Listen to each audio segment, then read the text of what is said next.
have a very special guest in the studio, Curator Emily Allred. Welcome to our show. Thank you for having me.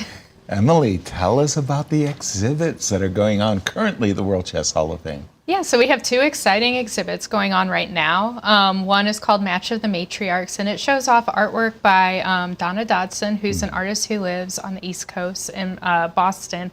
And she's created what's thought to be the first life-size, all-female chess set.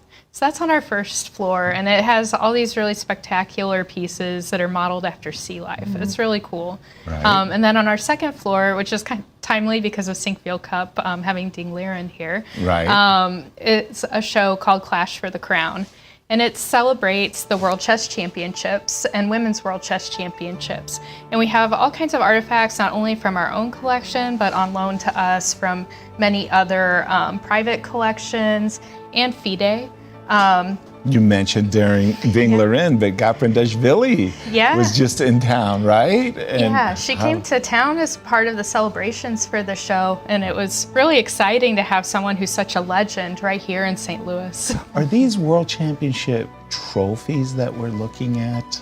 Yes, all the material that's in that case was on loan to us from Magnus Carlsen. So two of his World Championship trophies and an amber chess set that belongs to him. Nice. There you saw Ju Wenjun, Ding Liren, all of these beautiful photographs and portraits. And what's that one? So that's a program from an early World Championship. And then this is furniture that was created by the same furniture maker as the 1972 World Chess Championship. It was Reykjavik. So it's not the table that Boris and Bobby played on themselves, but it was made for the organizers. A facsimile, of that. Nice. Fantastic. Absolutely beautiful. It's one of my favorite exhibits that I've seen.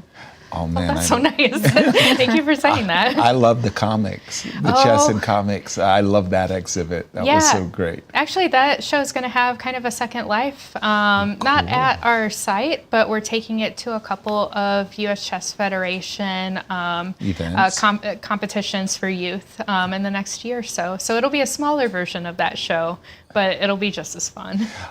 Picking your brain for just a second, what's coming up? I know you guys are always preparing stuff coming up. Exciting. Yeah, our first show that we'll be having this fall is a show of highlights of donations to our collection. So everything from chess sets to chess artwork, and that's being curated by one of my coworkers, Nicole Tesmer. Nice. And then next January, we'll have a show featuring some of the fun animal-themed chess sets, and it'll have a place for kids to play chess, and those are all from our collection and a handful of lenders. So everything from an antique board from the mid-18th century all the way up to sets that were made this year. Fantastic. Sounds so fun. I know, it's just so cool. We have a marvelous history of chess. I mean, my goodness, we trace our game back to the 6th century AD. We know about all of these Persian and Arabian scrolls. What are some of the oldest antiquarian artifacts that we have at the World Chess Hall of Fame? So one of them that'll actually be in the show this fall that I mentioned is a Meissen chess set. From the 1700s. And so it's beautiful. It's green and pink and decorated with flowers. And it belonged to an important American chess player too, Jacqueline Piatigorsky. Right. So a woman who competed in the U.S. Women's Championship. So it has two different connections to history, to important artistic history, but then a great player too. Exactly. I met Jacqueline, and she was famous, of course, for the Piatigorsky Cup in honor of her husband.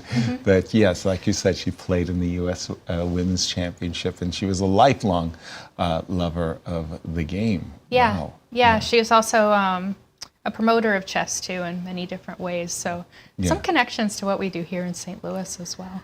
Right. I'm learning so much. Well, it is the World Chess Hall of Fame after all. And of course you're hosting. What's it like at the hall hosting all of these players? It's so cool. Do you get nervous bumping into them or whatever? Don't get nervous. We're kind of lucky to see so many great players. Right. So, you do get a little bit nervous, but not too nervous. And exciting, and it makes you happy to see, like, there's sometimes fans outside who are waiting to see their favorite player Autographs. come in and get autographs, and you get to see history being made, so Emily, it's fun. thank you so much for all the work you do for chess. I know I enjoy the exhibits a lot. I always try to encourage anybody who gets close to the Central West End, do in fact visit the World Chess Hall of Fame. And how many visitors are we up to, by the way? Oh gosh, it's over 200,000, but Okay. yeah, it's a lot. Sorry, I don't have the exact number. That's okay. Emily, thank you so much. As great we take a having you. look at Thank you. our standings,